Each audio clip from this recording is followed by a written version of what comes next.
الحمدللہ رب العالمین والصلاة والسلام علی سید المرسلین۔ محترم ناظرین، آج میں انتہائی اہم موضوع پہ آپ سے بات کر رہا ہوں، جس کا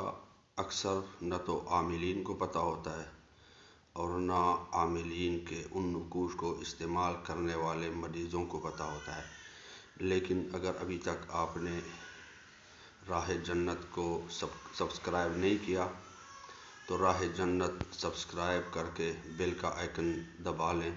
تاکہ مزید ایسی ویڈیو بر وقت آپ تک پہنچتی رہیں۔ ویڈیو پسند آئے تو لائک اور شیئر ضرور کر لیں۔ محترم ناظرین، عموماً جنات کو حاضر کرنے یا تکلیف پہنچانے کے لیے ایک نقش جلایا جاتا ہے، ایک فلیتا جلایا جاتا ہے، جو تقریباً 90-95% عاملین یا جنات کا کام کرنے والے جلاتے ہیں، اور وہ فلیتا یا وہ نقش بہت اہم سمجھا جاتا ہے جنات کو حاضر کرنے کے لیے مریض پر، یا حاضر ہونے کے بعد ان کو جلانے کے لیے، ان کو تکلیف دینے کے لیے۔ لیکن اس نقش کا استعمال خود عامل اور اگر لمبے عرصے تک ہو تو مریض یا مریض کے تیماردار کے لیے کیا اثرات ہوتے ہیں، کیا نقصانات ہوتے ہیں یا کیا فوائد ہوتے ہیں۔ ایک نقش، عموماً جو نقش مریض پر جنات کو حاضر کرنے اور پھر ان کو جلانے کے لیے استعمال ہوتا ہے، وہ ان ناموں سے بنتا ہے: ابلیس، تبلیس، عزازیل، فرعون، شداد، حامان، نمرود، ابو جہل۔ مختلف انداز سے لکھے جاتے ہیں، نقش کا طریقہ مختلف ہوتا ہے۔ بعض اوقات خانوں کی صورت میں نقش ہوتا ہے تو بعض اوقات 4 کیلوں کی صورت میں نقش ہوتا ہے، لیکن نام یہی لکھے جاتے ہیں۔ بعض اوقات ایک لمبا سواد لکھا جاتا ہے، اس میں اوپر 3 بار ایک لکھا جاتا ہے، پھر اس کے بعد 5 بار نیچے لکھا جاتا ہے۔ وہ بتی یا وہ فلیتا یا وہ نقش، وہ بھی جنات کو حاضر کرنے یا جلانے کے لیے استعمال ہوتا ہے۔ عموماً عامل یہ سمجھتا ہے کہ فرعون اور نمرود کے نام اور ابلیس کے نام اگر جلائے جائیں تو کیا حرج، یہ تو ہیں جلانے کے۔ لیکن حقیقت میں ایسا نہیں۔ ان ناموں کو جلا کر یہ جنہوں نے نقش بنائے ہیں، اور عموماً ایسے نقوش ہندوؤں اور غیر مسلموں اور جادوگروں کی کتابوں سے مسلمان عاملین نے کتابوں میں منتقل کیے ہیں، نقل کیے ہیں، اور پھر عام لوگ بھی استعمال کرتے ہیں، عام عامل بھی استعمال کرتے ہیں۔ ان ناموں کے نقوش کو جلا کر حقیقت میں ان سے مدد طلب کی جاتی ہے۔ پھر جب ایک نقصان اس نقش کا یہ بھی ہے کہ جب ایک مخصوص تعداد تک یہ نقوش جلائے جاتے ہیں تو ان نقوش کے جو کافر موکل ہیں وہ اس جلانے والے کے پاس آ جاتے ہیں اور اس کے جسم سے کنیکٹ ہو جاتے ہیں۔ عام لوگوں کے عرف میں ان نقوش کا عامل ہو جاتا ہے اور ان کے موکلات اس کو مل جاتے ہیں، اور اس طرح اس میں ایک پاور آ جاتا ہے، ایک طاقت آتی ہے، اور وہ جنات کو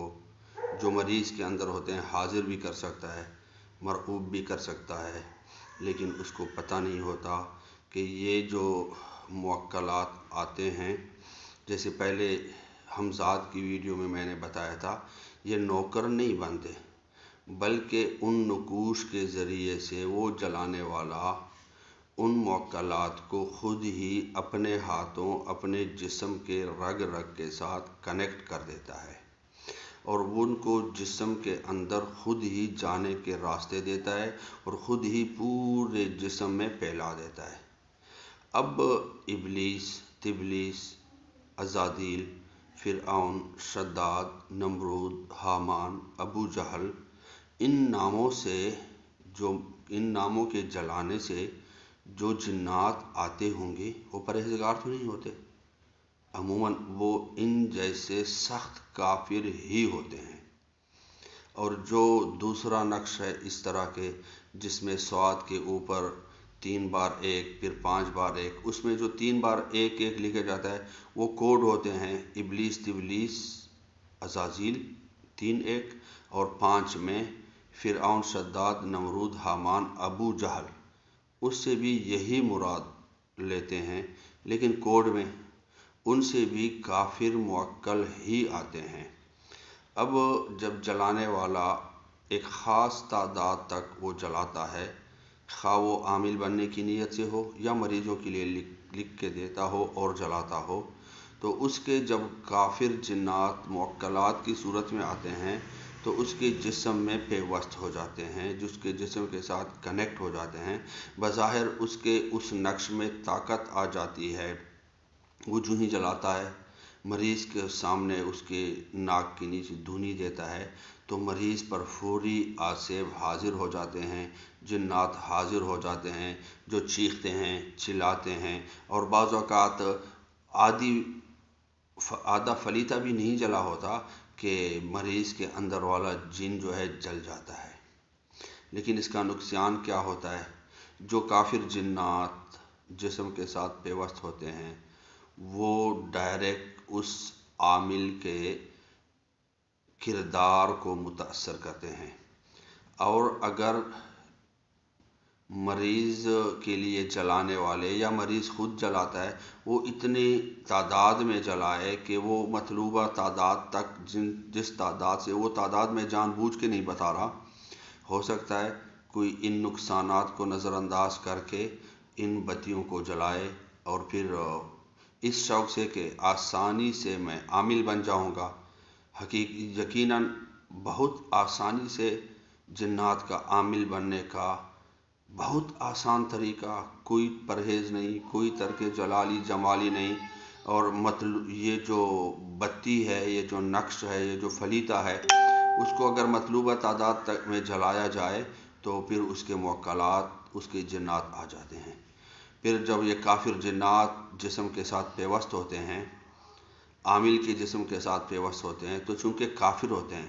اور کافر کی صحبت کا اس کے عمل اور کردار پر اثر ہوتا ہے۔ اگر کوئی مریضہ اس عامل کے پاس آتی ہے علاج کے لیے، اب چونکہ وہ کافر جن اس کے جسم کا حصہ بنا ہوتا ہے تو وہ اس کے اندر تحریک پیدا کرتا ہے، اس کو اس عورت کی طرف مائل کرتا ہے اور اس عورت کے دل میں یہی جذبہ پیدا کرتا ہے اور اس کو اس عامل یا دم کرنے والے کی طرف اس کے دل میں میلان پیدا کرنے کی کوشش کرتا ہے، کیونکہ اگر وہ عورت یا وہ لڑکی اس عامل کی طرف مائل ہو جائے، دونوں ایک دوسرے سے غلط طریقے سے ملیں جس حد تک بھی ہوں، تو اس کا فائدہ وہ کافر جن خود ہی لیتا ہے اور وہ بھی اس عورت کے جسم سے لذت حاصل کرتا ہے، اور نتیجتاً رسوائی، دنیا میں رسوائی اور آخرت میں جو وبال ہے وہ عامل پر ہی آتا ہے۔ اس کا دوسرا نقصان یہ ہوتا ہے کہ مسلمان موکلات وہ نہ تو مریض کے جسم کے اندر جاتے ہیں اور نہ عامل کے جسم کے اندر جاتے ہیں، اور اگر عامل اپنے کمرے خاص میں جائے یا بچوں میں جائے تو وہ اندر نہیں جاتے، وہ گھر کے باہر ہی رہتے ہیں۔ اگر عامل بلائے تو بلانے پہ آتے ہیں، باقی پھر باہر رہتے ہیں۔ لیکن وہ کافر جنات وہ عامل کے کمرے خاص میں بھی جاتے ہیں اور وقت خاص میں بھی الگ نہیں ہوتے۔ اگر اس عامل اپنی بیوی کے قریب جاتا ہے تو وہ پھر بھی دور نہیں ہوتے، اور جس طرح آقا کریم صلی اللہ علیہ وسلم نے ارشاد فرمایا کہ تم بسم اللہ پڑھ کے قربت اختیار کرو، مفہوم عرض کر رہا ہوں، ورنہ شیطان انسان کے آلے کے ساتھ اپنا آلہ اس کے بچوں، اس کے اہل خانہ میں استعمال کرتا ہے۔ تو اس طرح وہ کافر جن، کافر موکلات چونکہ شیطان ہوتے ہیں اور انہوں نے خود اپنے جسم سے وابستہ کیا ہوتا ہے، تو وہ اس کی بیوی کے پاس اس کے ساتھ جاتے ہیں۔ نتیجتاً جو اولاد پیدا ہوگی اس میں بھی کافر جنات کا اثر ہوگا، ان کی عادتوں میں بھی کافر جنات کا اثر ہوگا، ان کے اعمال میں بھی کافر جنات کا اثر ہوگا، اور پھر ساری زندگی اس کو گناہوں کی طرف مائل کرنے کی کوشش کرتے ہیں، اور مرتے وقت چونکہ اس کو ان کی ساری کمزوریوں کا پتہ ہوتا ہے، تو مرتے وقت جو ابلیس، تبلیس اور عزازیل کے ناموں سے بنا شیطان اور کافر موکل ہے، وہ اس کے ایمان کو لینے کی بھرپور کوشش کرتا ہے، اور اس کے لیے بہت آسان ہوتا ہے کہ وہ اس کے جسم کا حصہ ہوتا ہے، ان کے دماغ پہ وہ آسانی سے قابو پا سکتا ہے۔ اللہ تبارک و تعالی ہمارے ایمان کی حفاظت فرمائے، اور یہ جو بتیاں ہیں جلانے کے لیے نہ تو مریض جلائیں، نہ مریض کے تیماردار جلائیں، اور اگر سمجھ میں آ جائیں تو یہ جو عامل جلاتے ہیں وہ بھی اس کو ترک کر دیں۔ انشاءاللہ دین و دنیا کی بلائیاں حاصل ہوں گی، اعمال میں بہتری پائیں گے، نیک اعمال آسان ہو جائیں گے، اور گناہوں اور بے حیائی کے کاموں سے نفرت پیدا ہوگی۔ اللہ تبارک و تعالی ہمارے اعمال اور ہمارے ایمان کی حفاظت فرمائے، آمین بجاہ النبی الامین۔